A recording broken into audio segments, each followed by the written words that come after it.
Hello, collective. Let's do another reading. Of course, again, timeless reading. Kagaya naman lahat ng mga readings ko rito.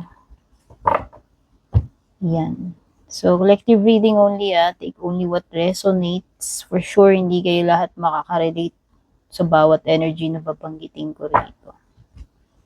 Okay? And by the way, please don't forget to subscribe or follow if you're new. Thank you doon sa mga nakapag-subscribe na. I really do appreciate your support. Okay, let's start. Let's start by pulling some oracle cards.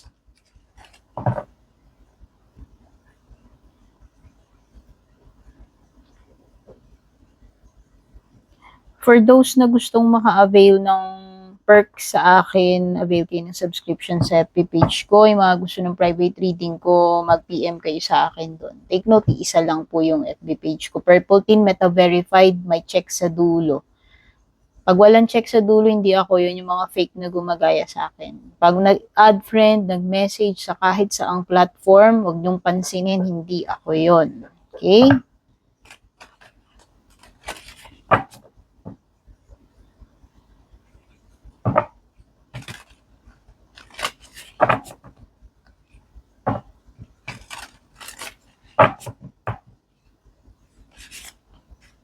Depression, oh. So, nasasad ka ba? Nadidepress ka ba right now? Maybe some of you are going through a difficult situation, a problem, or a difficult period pagdating sa inyong relationship, no? Anger management. Oh, ito yung tipo ng person na hindi makontrol yung emotions or galit niya. Bigla-bigla na lang sumasabog. Okay? Pwedeng may mga dinaramdam to, pwedeng stressed, pressured, alam mo yun.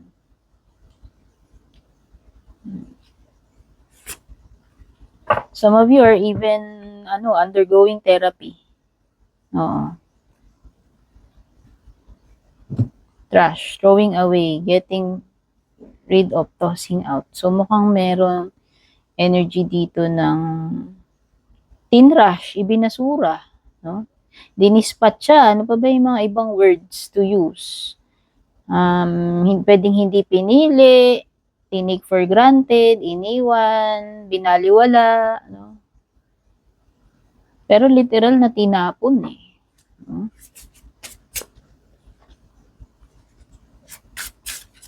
Kaya siguro galit na galit, kaya siguro nade-depress, no? Pwede yun yung reason kasi diniscard, no? Tossed out, thrown away, got rid of, keeping a promise. Yung iba galit na galit. Galit na galit kayo dito because itong person na to hindi niya tinupad yung pangako niya. Okay? Some of you are feeling sadness, disappointment, resentment, anger, because merong pinangako pero hindi, alam mo yun, hindi naman kayang tuparin yung pangako or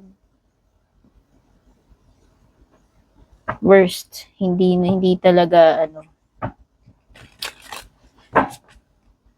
hindi talaga siguro naging honest or hindi pinanindigan yung pangako. Okay lang sana kung alam mo yun, kung hindi ka na lang nangako kung hindi mo naman pangangatawanan. Kung ikaw mismo yung sisira doon sa pangako, 'di ba? Maybe yan yung energy ninyo ni person mo. Let me know, i-comment nyo dyan kung saang mga energies kayo dito nakaka-relate. Bad choices. Seems like, but when we say bad choices, pwedeng, yes, nagkaroon ng pagpili dito. O maaaring ikaw, pinili mo siya. Tapos, hindi mo inaasahan na itong tao na pinili mo, siya pala yung tao na magbe-break ng promise niya mismo sa'yo. Or siya yung tao na pinili mo despite na may mga pagpipilian ka. Siya yung pinili mo pero siya pala yung siya pala yung magpapaiyak sa'yo or magbibigay sa'yo ng broken heart or stress, no? Or maybe, etong tao na to, kung ikaw yung dinispat siya niya, ikaw yung ginet rid niya, ikaw yung hindi niya pinili, ngayon napunta siya sa bulok. O, di ba? Ang sarap tumawa. O, kaya kung ikaw yung tinrush dito, at bad choice yung napili niya, alam mo yun, ang gagawin mo lang dun ay tumawa. Okay?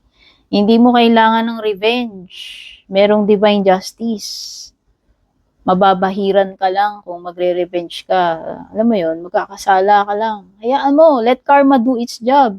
No?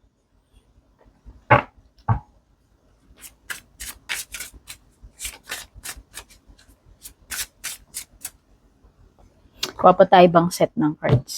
Okay. Yan. Exciting. Kaya alam mo, minsan nauumay ako sa tarot cards. Ginagamit ko oracle cards. No? By the way, anin ko pa yung mga oracle cards ko kung mabubulok kung hindi ko sila gagamitin. Di ba? Nakakatawa rin kasi yung ibang tao eh. Pag tarot card lang sila bilib eh. Ewan ko, ako open-minded ako. Kung ano yung feel kong gamitin, yun yung gagamitin ko. Okay?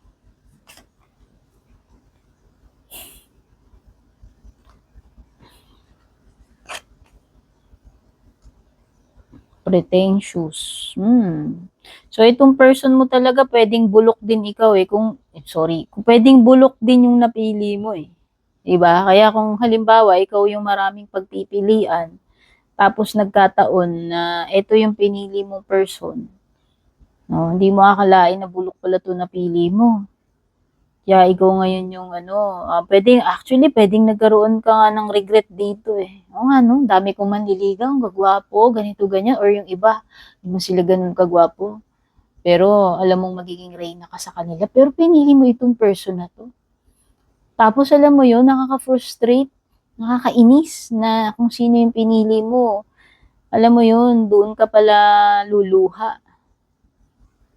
No? Kaya lang di ba? Sa buhay kasi mamimili lang talaga tayo and usually YOLO nga, sinasabi nila life is short kaya ipiliin mo kung ano yung iniisip mo kung saan ka magiging masaya. Kaya lang alam mo yun, may mga twists and turns sa buhay natin hindi naman natin, kahit sabihin mong gano'n natin carefully iplano na yung buhay natin. Meron talagang alam mo yun, yung divine ng nagtatakda. No? So, yan. Pwedeng iba sa inyo. So, kung kayo yung dinispat siya nito, nakakainis lang kasi pinili nyo tong tao na to. No? Pwedeng talaga eh. Pwedeng, may card kasi dito na pwedeng pretentious talaga itong person na to. Siguro, isa yun sa reason. Kasi, nung una na-impress ka sa sweet talk niya, sa mga pangako niya, sa mga plano niya, nakikita mo na nag-e-effort siya nung una. This person even made the promise to you, no? Kaya lang turns out na hindi niya ma-deliver yung pangako niya. And now you are tangled, no? You are tangled.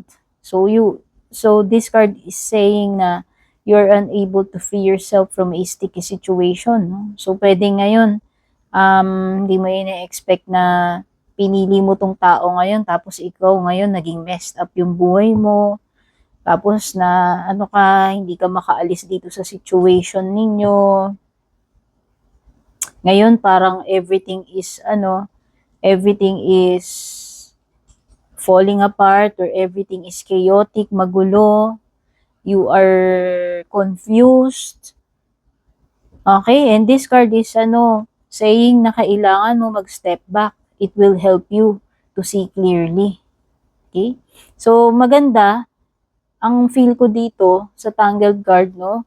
Maybe kailangan mo mag-step back. Maybe kailangan mo munang mag-pause para lang, makapag-isip ka, makahinga ka for a while. Kasi kung magulo isip mo, punong-puno ka ng punong-puno ka ng galit, ng emosyon, alam mo yun, lalong hindi ka makakapag-formulate ng ng magandang plano, action, decision, no? Kaya parang sinasabi dito, maybe you should take a break, step back, no?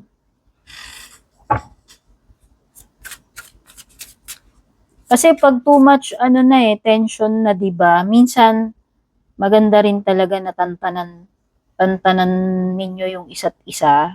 O alam nyo yan, lalo na yung mga may asawa na dito or meron na kayong matagal na relationship o parang ako, alam ko na yan. Kasi may mga time talaga na pagkukulitin natin yung isa't isa, pareho na tayong buyong, mainit ulo natin, pareho na tayong stressed, irritable, galit.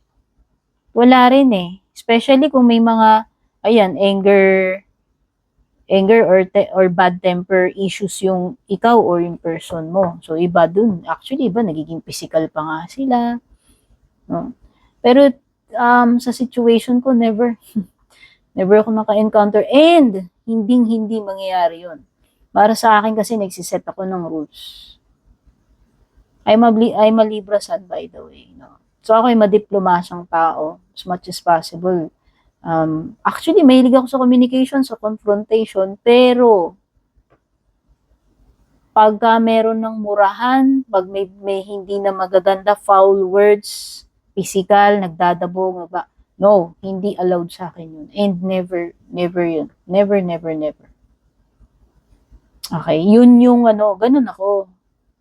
Nagsiset ako ng standards, ng limitasyon. Kasi there is no reason na magkaroon ng mga ganun if your person truly respects you. Kaya sa akin, number 1, respect. Respect, loyalty. Lahat yun kailangan. Hindi lang love yung nandun na nasa pinakatuktok ng listahan mo. Hindi lang love, intimacy, hindi lang yung mga ganun. Sa akin, number 1, respect. Kaya maraming nag-e-end up na being battered sa kanilang relationship. Kasi hindi sila nagsiset ng tone doon sa mga partner nila. You have to make it clear na ako, okay, papasok ako dito sa relationship na to, mahal kita, ganyan-ganyan, chorba-chorba, pero dapat ganito. Hindi pwede sa akin yung ganito. Actually, hindi ako naging verbal tungkol sa ganun. Siguro, smart enough yung jowa ko na magets niya na kagad kung klaseng person, no? Parang gets niya na agad eh, no? So, meron talagang mga person, jowa na ganun. Kaso kung kailangan mo pang i-spelling, tapos sinabi mo na nga, hindi pa rin naiintindihan, hindi ako naniniwala dun. Pogag yun pagka ganun. Mamaang-maangan. So, continue tayo. Kapag share lang ako, baka makatulong sa inyo. Kunin nyo kung gusto nyo, kung ayaw nyo, wag. Dark side. Oh, this person has a dark side to him or her. Or maybe you, no? So, sinasabi rito, this dark side keeps you from enjoying the love you have. Don't let it steal your joy. Oh, it could be you, it could be your person, o pwedeng pareho kayong sinasabihan dito. Kasi ang relationship is two-way. Hindi lang naman ikaw dapat yung tinitira dito, dapat siya rin. No? Ibig sabihin, pareho kayo may involvement eh. So, pareho kayo, dalawa kayo sa partnership na to. At syempre, wala namang taong perpekto. So, ikaw may dark side ka, siya ganun din. Di ba? So, maaaring itong mga dark side ninyo or shadow side ninyo, ito yung nagkikip, this is the one stealing, the positive energy, the love na meron sa inyong dalawa sa relationship ninyo. Kaya nga sabi dyan, don't let it steal your joy.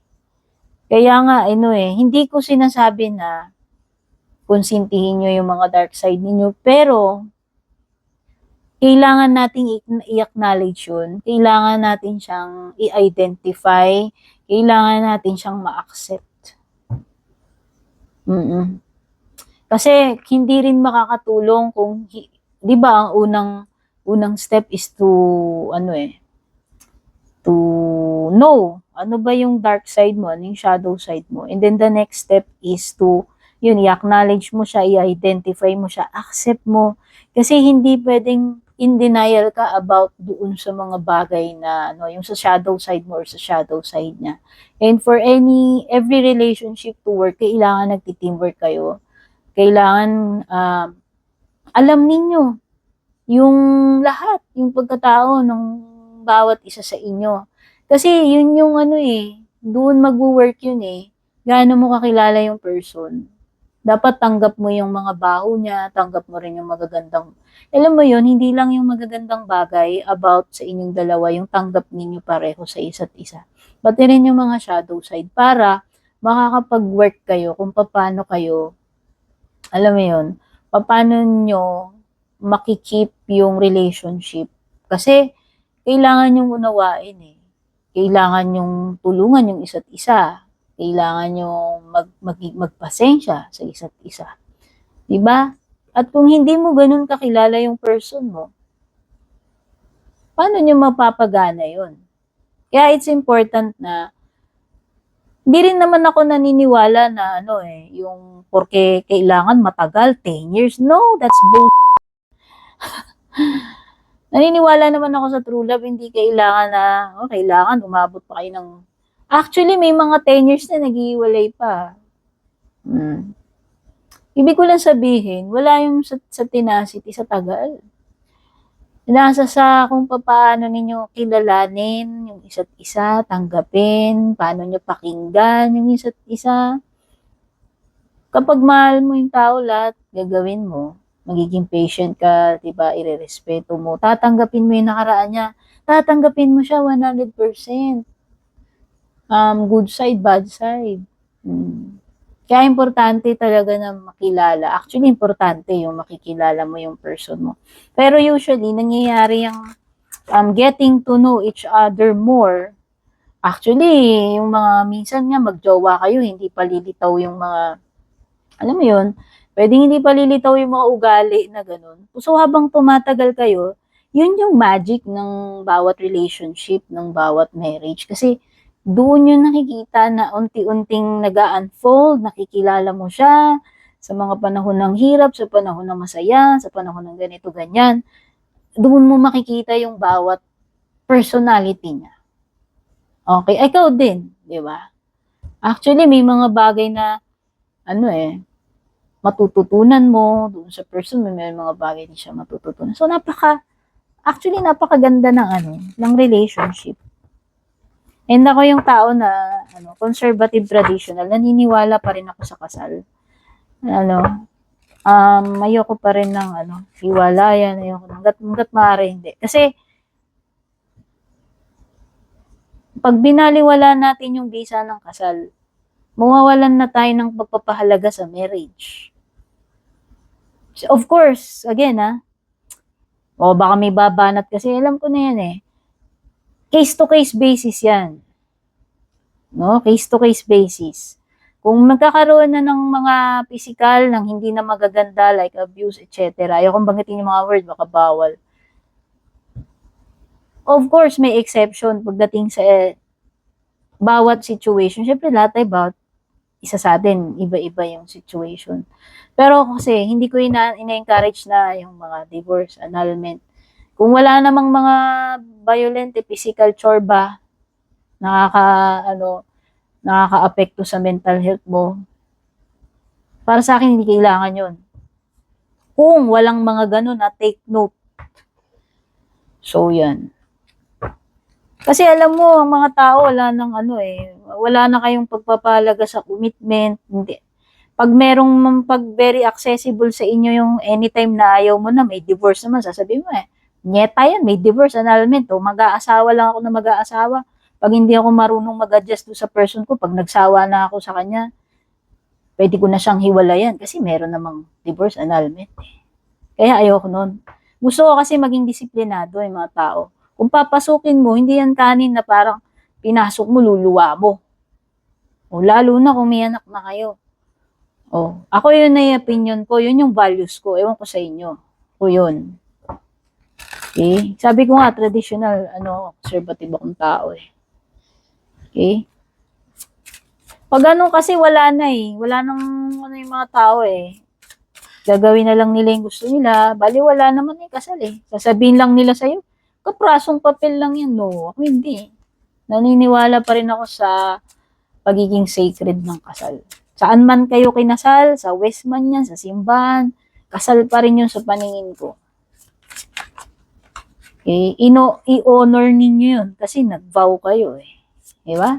Nangako kayo eh. Ano yung lukuhan? Ibig sabihin pala, pag may nakita ka lang tao, I love you, tapos mamaya goodbye. Kasi may iba na akong kachat, may iba na akong nakita. Or hindi na tayo, hindi na tayo intimate. Ganun lang ba kadali yun? Parang, porque maraming available or may means ka para i-dispatch yung tao, ganun lang ba kadili? Kaya nga ayoko ng mga ganun. Gusto ko yung, parang noong unang panahon, tawag nila doon, old school. Kasi, dati talaga bago ako magpakasal, iisipin mabuti. Once na lang yan eh, choice lang yan eh. Di ba? Kaya hindi ka pwedeng magpakaogag-ogag na malpaloko-loko ka lang. Tapos sasabihin mo, hindi ko pala mahal yung tao, gunggong ka pala eh. Bakit? Di ba? Bakit mo sinabing mahal mo siya? Tapos ba't ka pa nagpakasal sa kanya? Sa akin, yung ganun, ha? O, two-faced. Okay, this person is really bad, no? Kasi sabi dito, this person is playing with your emotions or is insincere talaga. So, sabi ko nga sa'yo, bulok. Kaya kung ito yung pinili mo, di ba? O, lalo na mga girls, na-experience nyo ba nung high school, daming naniligaw sa inyo? Sorry naman, ako hindi naman sa pag-aano. Pero, na-enjoy ko yung yung kabataan ko kasi time ko daming naniligaw sa akin, mamimili ka lang. O, di ba? May mga time na, ay, bakit di mo pinili si ganyan? Sayang. Kasi nung bata tayo, piliin natin pogi, di ba? Yung member ng banda or yung heartthrob doon sa varsity, char-char. Bata pa kasi tayo. Syempre, immature pa tayo, no? Mababaw pa yung mga, natin, choices natin, di ba? So, this person is not really who you think. Kasi, siya eh, dito pa lang naging na siya, pretentious, no? So, siguro talagang noona na-impress ka sa kanya kasi nga yung mga pinapakita niya sa'yo, no? Sabi nga nila eh, time will reveal eh. Ganun yung mga relationships. Ganun din, hindi lang it applies to all. Hindi lang siya about friendship. O, di ba yung mga friends natin, malalaman mo talaga kung sino yung totoong kaibigan mo. Sa time na durugan, sa time na walang-wala ka, kung sining nandun, kung sino yung umabot ng hanggang ilang taon na nandito pa rin sa tabi mo. Whether physical na magkasama kayo, hindi, alam mo yun, nag-stay siya sa lahat ng seasons ng buhay mo. Ako, marami akong kwentong ganyan pagdating sa kaibigan. Dami ko natutunan. Sa relationship, ganun din actually. So, kung itong person na to, hindi siya tumagal at lumitaw agad yung kulay niya, ipagpasalamat mo yun. Huwag kang ma-depress, dear. Yung mga ganitong person, hindi worth it na tubuan ka ng wrinkles, ng eye bag, or ng pimple, sa kakapuyat, punyetang kakaisip sa kanya. Kung ikaw nga mismo, hindi kanya pinili, pinagpalit ka sa bulok. Actually, in the first place nga, pwede mo nga kaltukan yung sarili mo. Ba't nga ba pinili ko tong loser na to? Di ba? Bad choices. Turns out na talagang, alam mo yun. Pero patawarin mo na yung sarili mo, dear. Huwag ka nang masyadong maging hard sa sarili mo. Huwag mo nang sisihin sarili mo kasi it's already done. Tapos na siya. So, yun na nga. Nagkaroon ka ng bad choices. Di sa susunod, galingan mo. Sa susunod, ayusin mo yung choices mo. Di ba? Okay. So, lumilitaw lang dito whether itong mga energy na na-pick up ko nangyayari pa lang sa inyo o mangyayari pa lang o nangyari na. Ang ibig lang sabihin, itong love story na to ay may lesson. Huwag kang maging bitter sa sarili mo na nagmahal ka. Hindi yun. Hindi mali yun. Mali lang talaga yung person mo. And yung mga pagsubok na ganyan, usually pinapadala sa atin ni God yan para maging strong tayo. O, bawat nangyayari sa buhay natin is may purpose. Kaya kung palagi ka na lang napupunta sa maling tao, syempre sa susunod, mag-effort ka na wag nang maulit yun. Kaya nga, tandaan mo yung mga pagkakamali, mga lessons, huwag mo na siyang uulitin. Kung halimbawa man na nagiging maingat ka na, tas ganun pa rin yung mga pinapadala sa'yo, maybe may reason, parang pinupurify ka, piniprepare ka, ginagawa kang mas matibay na person, may mga ginagawa sa'yo yung divine, no? May mga plano yan sa bawat isa sa atin Okay? Pero naniniwala pa rin ako na merong tamang tao na nakatakda para sa bawat isa sa atin. Okay? So, hindi mo kailangan ma-depress, hindi mo kailangan maging bitter, hindi mo kailangan mag-succumb sa mga bisyo, etc. para lang makakope ka, no? Umiyak ka, yung period na yon hindi bawal umiyak. Kung anong nararamdaman mong emotions, ilabas mo. Kailangan yun It's normal kasi lahat tayo humans. Okay? Acknowledge mo yun. Tignan mo, one day maubos din yung mga luha mo na yan, yung galit mo na yan, makakapag-isip ka clear, bakit nga ba ako naging ganun, no? O, ganun talaga may mga di ba, pag bata pa tayo, hindi pa natin alam, ganito, kaya habang tumatagal tayo, tumatanda tayo, natututo tayo, alam na natin sa susunod. So, yun na naman yun. Importante, natututo tayo ng leksyon. Na-realize mo yung mga leksyon na dapat mong mapulot sa bawat experience. Okay. Kuha tayong mga tarot cards.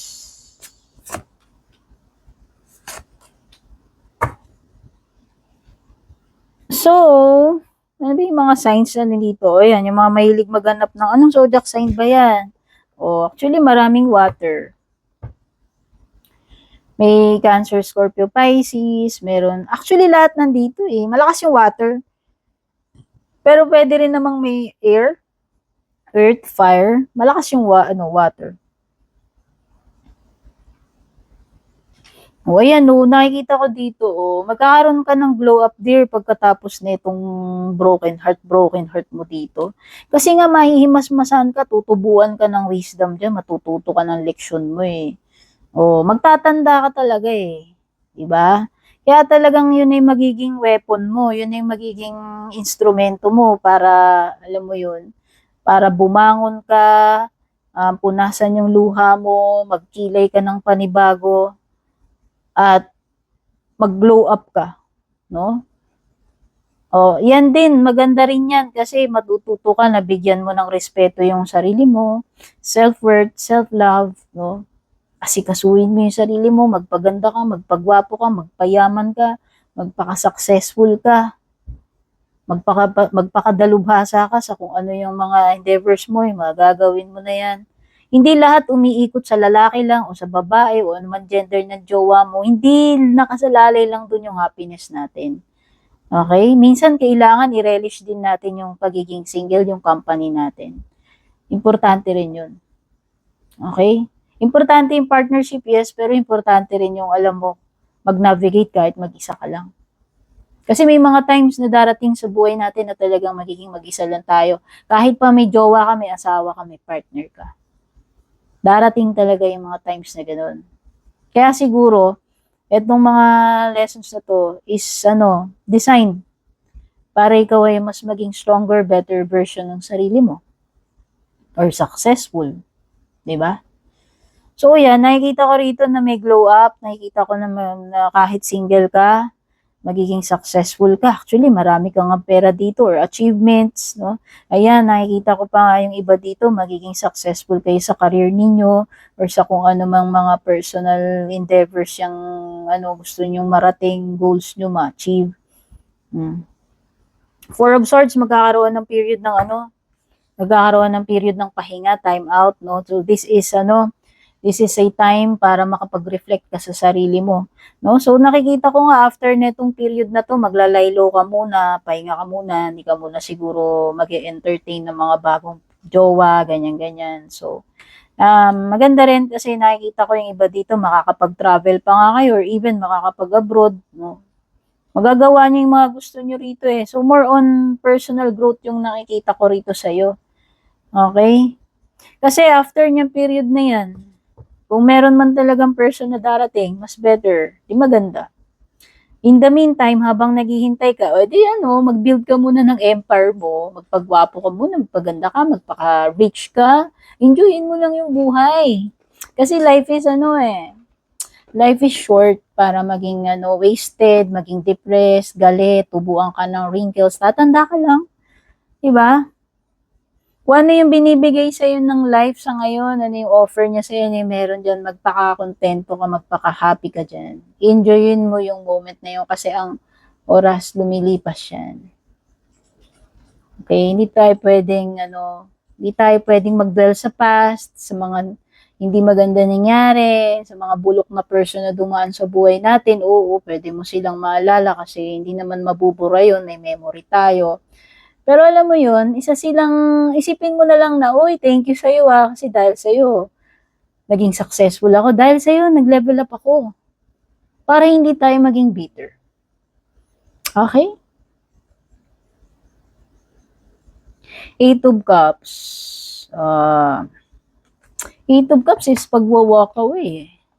So maybe this is you, no? Kung talagang mag-walk away ka na dito sa person na to. Kasi madidrain ka lang, ano ka lang, alam mo yon, hindi ka pwedeng palaging ganyan na malungkot, maga yung mata, or magulo isip, laging wasted.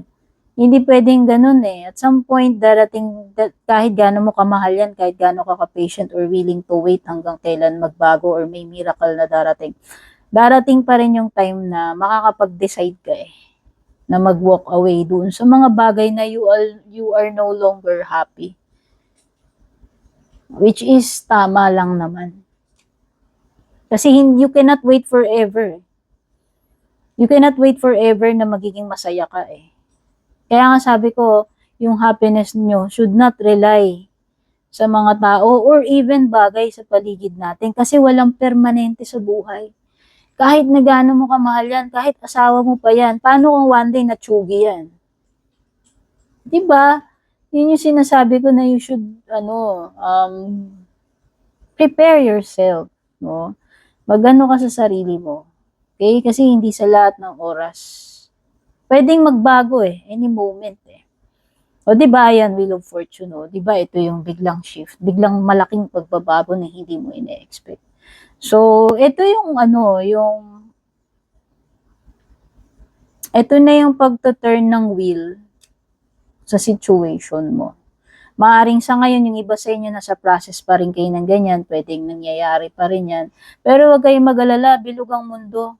Umiikot ang wheel. Hindi pwedeng manatili ka dyan forever, hindi rin palaging ganyan yung magiging situation mo. And meron tayong kapangyarihan na i-shape yung future natin. Paano? Depende yan sa mga choices, decisions, actions na gagawin mo sa bawat sitwasyon sa buhay mo. Yun yung mag-shape, malaking influence sa kung ano yung magiging next na mangyayari sa'yo, kung ano yung mangyayari sa'yo sa buhay. It all depends sa kung ano yung mga magiging choice mo today. Kaya, pwede nating baguhin. No?